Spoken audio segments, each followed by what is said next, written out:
हे नवीन सार काहींକି ଏତେ ଆମ ଉପରେ ଦୁଃଖ ଦଉଛ?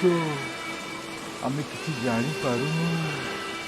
ଅନ୍ୟ ରାଜ୍ୟର ଭାଇକି ଆଣି ନିଜ ଘରେ ରଖି ଆମକୁ ସେଇ ପରିବାରରୁ ବାହାର କରି ଆଜି ତାମିଲନାଡୁ, କେରଳ, ବେଙ୍ଗଲୋରକୁ ପଠେଇ ଦେଇ ଆମକୁ କାହିଁ ଏତେ ସବୁ ହନ୍ତସନ୍ତ କରୁଛ?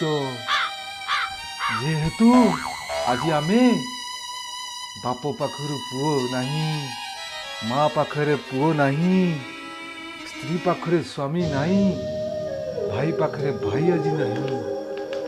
ଆମେ ଏତେ ଦୂରରେ ଆଜି ଅଛୁ। କାହିଁକି ନବୀନ ଆମ ଉପରେ ଏତେ କଷ୍ଟ ଦଉଛ?